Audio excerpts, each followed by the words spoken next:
Dan kitaran ini, pertama kegagalan kerajaan mengawal ekonomi domestik, kedua ialah kegagalan kerajaan sudah tentu mengawal ekonomi, kemasukan FDI dan sebagainya, dan ketiga diparahkan lagi dengan korupsi yang berleluasa dan menjadi halal dalam era Anwar Ibrahim ini. Tapi Perdana Menteri kita dalam setiap ucapannya, setiap kali ucap dia akan melawan rasuah, dia akan melawan sakau, dia akan melawan mereka-mereka yang cuba menangguk di air yang keruh. Tapi hakikatnya Cikgu Bat, bila Cikgu Bat sebut, saya pun antara orang memerhatikan berapa banyak Cikgu Bat buat laporan tentang salah guna kuasa SPRM, apa kali juga buat naik turun. Ya betul, kita ada skeptikal sikit, apa saya tak nak bahas bab tu. Cuma kita dah bersuara Cikgu Bat, kita dah bersuara. Sebab ada orang kata lah Cikgu Bat tu saja dia nak tunjuk dia buat, tapi sebenarnya takkan ada pun orang ambil. Macam mana Cikgu Bat nak bagi tahu bahawa memang ada masalah dalam kerajaan kita hari ini dalam memenangi rasuah, bukan sebab mereka tu bermasalah dalam menangani rasuah, bukannya orang yang bagi rasuah ke orang yang buat rasuah. Komitmen yang cuba dibuat oleh Perdana Menteri kita itu hanya manis di bibir. Komen Cikgu Bat. Okey, pertama sekali rasuah, korupsi, kronisma, tiga KKN yang menyebabkan saya tersedut dalam gerakan reformasi. Betul. 1998 dulu. Betul. Okey. Perkara pertama, saya dedahkan beberapa perkara yang untuk semua orang faham. Pertama sekali ialah apabila Anwar menjadi Perdana Menteri, Anwar melantik seorang menteri DAP, Siva, untuk handle Kementerian Sumber Manusia. Kementerian Sumber Manusia telah terpalit dengan isu rasuah 97 juta. Betul. Ini diakui oleh Azam Baki, ketua SPRM. Berlaku operasi di mana staf pejabat itu diserbu dan sebagainya, begitu banyaklah. Okey, 97 juta mana dah lesap, dah itu duit rakyat tu lesap. Menteri DAP ni mana? Menteri DAP telah dihukum. Hukumannya apa? Ialah digugurkan. Senang ya. Dan akhirnya jahanam, dan orang lain akan buat juga rasuah dan bentuk lain. Itu perkara pertama. Perkara kedua, dalam isu pembelian saham Hi-Tech Padu. Okey, menarik. Hi-Tech Padu ini tiba-tiba Farhaj beli saham Hi-Tech Padu. Pertama, mana dia dapat duit pembelian saham hampir 40 juta. Kedua ialah tiba-tiba bila orang dah kritik, dia nak jawab kritikan dengan dia bawa Tengku Mahkota, Tengku Muda Kelantan, muncul sebagai saham ni sebenarnya bukan saya punya, separuh lagi ialah kerabat Kelantan punya. Dan ini salah daripada segi Suruhanjaya Security.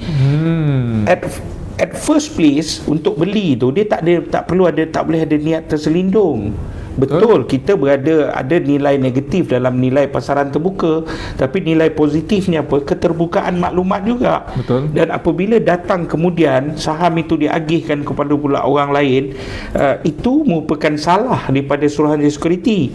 Ketiga, apa yang berlaku ialah Farhaj ni setiausaha politik Anwar, bekas setiausaha politik Anwar kan.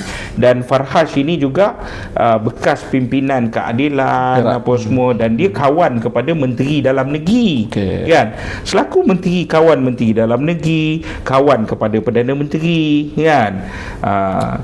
Tiba-tiba dia boleh beli sebuah syarikat yang disenarai pendek dalam projek 1 bilion immigration.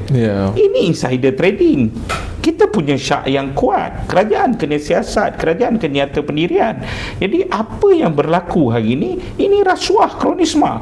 Dalam pada masa itu, perkara yang ketiga dalam bab yang besar tadi, apa dia? Contohnya orang macam Farhaj, Anwar nak angkat sumpah jadi Perdana Menteri, tiba-tiba dia dia dilantik menjadi Raja Judi ni siapa? Winston Tan. Winston Tan lantik dia jadi pengerusi 7-Eleven, banyak syarikat-syarikat bawah berjaya dan sebagainya. Di mana hari ni kita tengok berjaya, telah Winston Tan berjaya dan sebagainya, telah menguasai banyak elemen perniagaan kan. Dia bayar, dia bagi peluang kepada budak-budak Anwar, akhirnya tiba-tiba berjaya ada ADS. syarikat yang bekal meriam dan juga kereta kebal. Dan itu pun diragui keputusan-keputusan itu, ada kepincangan yang menjadi cakap-cakap besar dalam Kementerian Pertahanan hari ini. Tiba-tiba berjaya yang tak ada pengalaman dalam menguruskan data. Ya, dia ialah provider syarikat telefon apa semua ni, tetapi dia tak ada pengalaman mengurus data. Tiba-tiba mampu keluar tender nilai ratus juta, 300 juta lebih. Kemudian bagi kepada Rekton. Rekton siapa? Syarikat Berjaya. Dan akhirnya Rekton tak buat benda tu.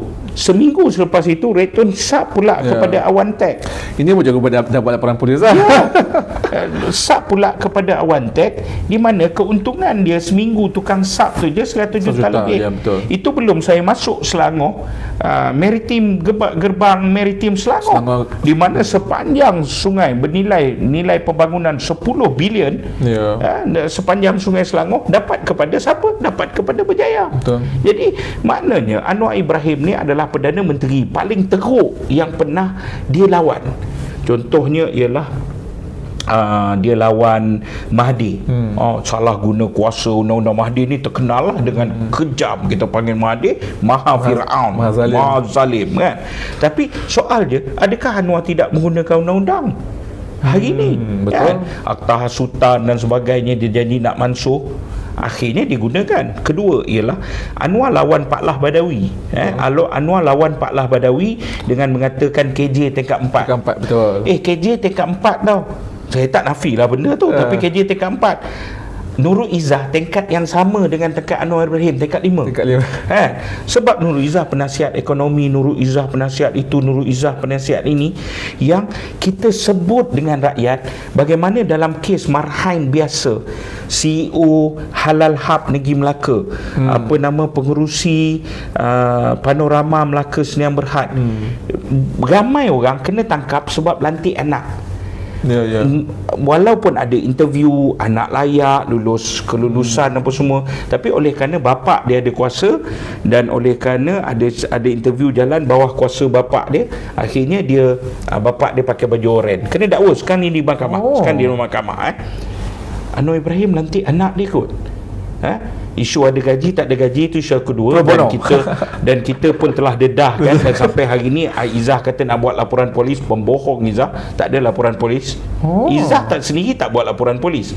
Saya kena panggil siasat dengan Dangwangi. Kenapa? Kerana saya melakukan kesilapan dalam pendedahan tu. Ada 3 orang sekali masuk dengan Izzah kan, 3 orang sekali masuk. Salah satu tu kontrak dia saya lupa padam IC. Jadi dokumen tu betul lah. Dokumen tu betul lah kan. Jadi saya kena siasat. Tapi laporan polis tu dibuat oleh siapa? Dibuat oleh orang yang dilantik sekali dengan Izzah tu. Tetapi Izzah sendiri buat laporan polis tak. Jadi kita ragu-ragu 35,000 ni betul atau tak betul. Sebab dokumen itu betul atau tak betul kan. Okey, itu ketiga. Ini termasuklah kronisma dalam bab yang ini. Johari Abdul lantik anak dia penipu. Lepas tu dia menipu dalam dewan di mana dia sebut dalam media di mana dia sebut dia tak lantik anak. Besok tu media telefon lagi sekali, dia lantik, dia mengaku pula dia lantik anak dia kan.